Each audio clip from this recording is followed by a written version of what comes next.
శ్రీ మహాగణాధిపతయే నమః. ఐం మహాసరస్వత్యే నమః. శ్రీ లలితాంబికాదేవియే నమః. 2024 కొత్త సంవత్సరము జనవరి. దీర్ఘకాలిక సమస్యలకు 100% ట్రీట్మెంట్ గ్యారంటీ. 20 సంవత్సరాల ఎక్స్పీరియన్స్ కలిగిన అంతర్జాతీయ హోమియో వైద్యులు డాక్టర్ బెల్లంకొండ నాగేశ్వరరావు గారి ఆధ్వర్యంలో హోమియో ద్వారా 100% ట్రీట్మెంట్. For appointments 8121998560. మీ ఆరోగ్యం మా భరోసా. మామూలుగా జనవరి అనగానే సంవత్సరం పాత సంవత్సరం అయిపోయింది. 2024 కొత్త సంవత్సరం వచ్చింది కదా. మరి రాశి ఫలాల కార్యక్రమంలో 12 రాసుల వాళ్లకు కూడా ఈ కొత్త సంవత్సరం ఎలా ఉంటుంది, ఏమిటి, మా జీవన గమనం ఎలా ఉండబోతుంది అనేటువంటి ఆలోచన అందరికీ ఉంటుంది గాక. అయితే మనకు ప్రామాణికం ఏమిటి? ఉగాది పండుగ. సహజముగా చైత్ర శుద్ధ పాడ్యమి ఉగాది పండుగ నాడు మనము రాశి ఫలాలు కార్యక్రమం అనేటువంటిది ఉంటుంది.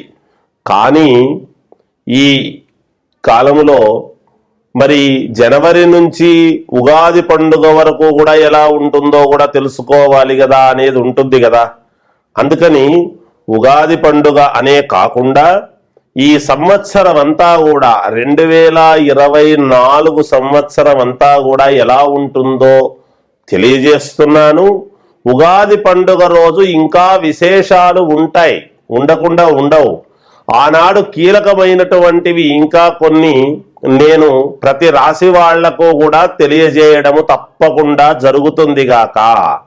అందువలన ఇప్పుడు నేను చెప్పేటువంటి వాటితోనే సరి, ఇంకా ఇంతేనేమో అని ఎవరూ అనుకోనక్కర్లేదు. కానీ ఉగాది పండుగ నుండి కూడా ఇంకా ఎలా ఉండబోతుంది, ఏమిటి, ఉగాది పండుగ నాడు ఉండేటువంటి గ్రహస్థితుల యొక్క దృష్ట్యా ఇంకా అదనముగా ఏమేమి మేలు జరుగుతుంది అనే విషయాలు తర్వాత తప్పకుండా ఉగాది పండుగ నాడు చెబుతాం. ఇప్పుడైతే ఒక 12 రాసుల వాళ్లకు కూడా 2024 జనవరి నుండి సంవత్సరం అంతా కూడా అంటే డిసెంబర్ దాకా ఎలా ఉంటుంది అనేటువంటి విషయాన్ని తెలుసుకుందాము. మకర రాశి వాళ్లకు ఈ 2024 సంవత్సరము జనవరి నుండి డిసెంబర్ వరకు ఎలా ఉంది అంటే మహాద్భుతముగా ఉంది అని తెలియజేస్తున్నాను. మీ మాటకు విలువ పెరుగుతుంది. మీరు ఏది చెబితే అది సరేలే అంటారు. చుట్టూ నిరంతరము మీ అంత జనము అనేటువంటిది ఉంటారు. మీరు ఎలా చెబితే అలా చేస్తాము అనేటువంటి ఒక ఇది ఉంటుంది. మీకు ఒక మంచి ఒక విషయము గురించి పట్టు దొరకాలి అనేటువంటి మీ మనస్సు కుతూహల పడుతూ ఉంటుంది. విపరీతమైనటువంటి శారీరకమైనటువంటి శ్రమ ఉంటుంది. ఆ శ్రమకు తగినటువంటి ఫలితాలు తప్పకుండా విజయము మీ వెంటే ఉంటుంది అన్నట్టుగా మీకు తప్పకుండా కనపడుతూ ఉంటుంది. ఎంత కష్టపడుతున్నా నాకెందుకో రాలేదే, ఇంకా దాన్ని అందుకోలేకపోతున్నానే అని మీ మనస్సులో ఉంటుంది. కానీ తప్పకుండా మీకు విజయం లభించి తీరుతుంది గాక. డెఫినెట్ గా వచ్చి తీరుతుంది. చాలా యోగవంతముగా ఉన్నాయి గ్రహస్థితులు కనుక ఎవరు ఆందోళన చెందాల్సినటువంటి పనులు లేదు. మీకు కొంతమంది స్నేహితులు కానీ పరిచయం అవుతారు. కొత్త వాళ్ళు కూడా పరిచయం అయిన తర్వాత వాళ్ళ నుండి కూడా మీకు కొంత మేలు జరుగుతుంది, కొంత ఉపకృతి కలుగుతుంది. రావాల్సినటువంటి ధనము, ఎప్పటి నుంచో రావాల్సినటువంటి ధనము మీ చేతికి అందడము, మొండి బాకీలు సైతము ఈ సంవత్సరములో మీరు తీసుకోవటము, మొండి రుణాలను సైతము తీర్చేటువంటి విధానముగా మీ యొక్క ఇది ఉండటము, అంతేకాకుండా మీరు వేసేటువంటి అడుగులు నిరంతరము కూడా మీకు అప్పుడే కనపడుతూ ఉంటాయి. నేను కొంచెం విజయం వైపు వేస్తున్నాను, ఇలా వేస్తే నాకు మేలు జరుగుతుంది అనేటువంటి భావనతో ముందుకు వేస్తారు. ఉగాది పండుగ నాడు ఇంకా మీకు రాజపూజ్యత, అవమానాలు, మామూలుగా ఆదాయ వ్యయాలు, కొన్ని ముఖ్యమైనటువంటి విషయాలు మీ జీవితానికి సంబంధించినటువంటివి ఉగాది పండుగ నాటి యొక్క గ్రహస్థితుల నుండి ఎలా మీ యొక్క జీవితము మార్పు చెందుతుంది అనే విషయాన్ని అప్పుడు చెప్పడం జరుగుతుంది. ఏది ఏమైనా విద్యార్థులకు చాలా యోగదాయకముగా ఉన్నది ఈ సంవత్సరం అంతా కూడా. వ్యాపారం చేసుకునేటువంటి వాళ్లకు అనేక రంగాలలో వ్యాపారాలు చేస్తూ స్థిరపడి ఉంటారు, వాళ్లకు బాగుంది. ఉద్యోగాలు చేసుకునేటువంటి వాళ్లకు కూడా ఉద్యోగాల్లో సంతృప్తినిచ్చేటువంటి విధముగా మీ యొక్క ఇది ఉండబోతున్నది, బాగుంటుంది. శుభకార్యాలలో పాల్గొనడము, దైవ సంబంధమైనటువంటి కార్యక్రమాలలో కొన్ని చోట్ల పాల్గొనవలసినటువంటి అవసరము వచ్చి పాల్గొని తద్వారా మేలును పొందడం అనేటువంటిది కూడా మీకు ఉంటుంది.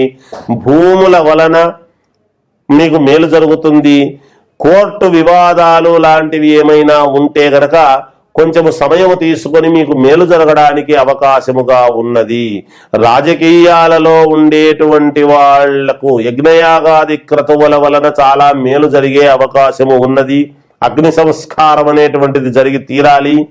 రాసుల ప్రకారముగా మహాద్భుతముగా ఉండిన వ్యక్తిగతమైనటువంటి జాతకాలను ఒక్కసారి పునఃపరిశీలన చేసుకోండి. తప్పకుండా మీకు విజయం లభిస్తుంది. చాలా యోగదాయకముగా ఉంది అని తెలియజేస్తూ జయోస్తు. మామూలుగా ఇంట్లో ఆడవాళ్ళందరికీ కూడా బయటికి వెళితే భర్త కాస్త మేలుండాలి, 10 రూపాయలు మాకు రావాలి, కలిసి రావాలి. ఉద్యోగాలు చేసుకునేటువంటి స్త్రీలు కూడా ఎంతో తపనతో మాకు ఆదాయం పెరగాలి, కొన్ని పనులు మేలు జరగాలి, ఆ పనులు జరిగితే తద్వారా మాకు కాస్త ఫలితము వస్తుంది అనేటువంటివి, కష్టాలు తీరడానికి, అప్పులు తీరడానికి, ఎంతో కొంత ధనము రావటానికి, ఇంట్లో పిల్లలు సంతోషముగా బాగా చదువుకోవటానికి అన్నీ ఇంట్లోనే ఉంటాయి. చూడండి, ఎప్పుడు కూడా మనం ఇంట్లో ఉండే అన్ని అనుకుంటాం. ముందు మన స్థానము మంచిదై ఉండాలి. మనం ఏది చేసుకుందాం అనుకున్నా ఒక తపస్సు చెయ్యాలి. ఒక ఋషి అంటే మంచి స్థానాన్ని ఎత్తుక్కుంటాడు. ఎక్కడ బుద్ధి పుడితే అక్కడ కూర్చొని చేయడు కదా, అంతే కదా. అలాగే మన ఇంట్లో కూడా, మన ఇంట్లో ఉండేటువంటి మనందరికీ కూడా మేలు జరగాలి అంటే, ఒక రకంగా భర్తకు మేలు జరగాలన్నా, పిల్లలు బాగా చదువుకోవాలి అన్నా, మనకు ఉన్నటువంటి అప్పులు తీరాలన్నా, ధనము రావాలి అన్నా, ఆరోగ్యము బాగుండాలి అన్నా, ఇంట్లో ఉండేటువంటి పెద్దవాళ్లకు అనారోగ్యము లేకుండా పూర్ణముగా ఆరోగ్యవంతులుగా ఉండాలి అన్నా, వీటన్నిటికీ మామూలుగా అన్నిటికీ కలిపి ఒక చిన్న పరిష్కారము అనేటువంటిది ఒకటి చెబుతాను. అది చేసుకోండి, మేలు జరుగుతుంది. ఎందుకు, ఏమిటా పరిష్కారము అంటే, ఇంట్లో మామూలుగా దేవుడి రూము ఉంటే దేవుడి రూము పర్వాలేదు. మాకు దేవుడి రూము లేదండి, మేమేం చేస్తాము, అసలు దేవుణ్ణి పెట్టుకోవడానికి అవకాశమే లేదు, ఒక చిన్న బాక్సు లాగా పెట్టుకొని అందులో దేవుణ్ణి పూజించుకుంటున్నాము అని ఒక రకంగా కొంతమంది ఉంటారు. అయితే దేవుడి రూము ఉన్నవాళ్ళు దేవుడి రూములో చేసుకోండి. దేవుడి రూము లేని వాళ్ళు హాలు అని ఉంటుంది కదా, ప్రతి ఇంట్లోనూ హాల్ ఉంటుంది. హాల్లో ఈశాన్యము వైపు అంటే తూర్పు ముఖంగా నిలబడినప్పుడు ఎడమ చేతి వైపు తలుపు ఉంటుంది. నార్త్ ఈస్ట్లో ఆ తలుపు దాటి అటువైపు కనమాట కార్నర్లో ఏమి చెయ్యాలి అంటే, పసపు నీళ్లు ముఖ్యంగా బాగా ఆలోచన చేయండి. లేదా గంధము డబ్బా తెచ్చుకొని, అష్టగంధం తెచ్చుకొని, అష్టగంధమైనా సరే తీసుకొని చతురస్రము చెయ్యండి. చతురస్రము అంటే 4 మూలలు కరెక్ట్గా ఉన్నట్టుగా అలా చతురస్రాకారముగా చేసి, ఆ చతురస్రాకారము చేసినటువంటి దాంట్లో మధ్యలో కాస్త పసుపు వేసి కుంకుమ వేయటము. కుంకుమ వేసిన తరువాత 3 తొమలపాకులు 2 ఒక్కలు పెట్టటము. పెట్టి మీరు ఆరాధించవలసినటువంటిది మా మంత్రం ఏమిటి అంటే, మీరు అనుకోవాల్సినటువంటిది గం గణపతయే నమః, గం గణపతయే నమః, గం గణపతయే నమః అనుకోండి. అంటే ఏ పని మనము మొదలు పెట్టినా ముందు గణపతిని అనుకోవడము సహజం. అటువంటివి ఏవి ఉండినా, ఎటువంటి ఇబ్బందులు ఉండినా ఆ ఇబ్బందులను తొలగించటానికి, మనకు డబ్బు రావాలి అంటే ఏదో ఒక ఇబ్బంది ఉంటుంది, మనకు రుణము తీరాలి అంటే ఒక ఇబ్బంది ఉంటుంది, పిల్లలు చదువుకోవాలి అంటే మనస్సుకు ఎక్కక ఏదో ఒక ఇబ్బంది ఉంటుంది. ఈ ఇబ్బందులన్నిటికీ కూడా గణపతి మంత్రము చిన్నది అది చేసుకోవడం. ఇది ఎప్పుడు చేయాలి, రోజునా వారానికా అనేటువంటిది మీకు ఉంటుంది ఆలోచన. ఎప్పుడు అని కాదు, రోజు అని కాదు. దీన్ని చేసుకోవాల్సినటువంటిది ఏమిటి అంటే, మంగళవారము శుక్రవారము నాడు మాత్రము చెయ్యండి.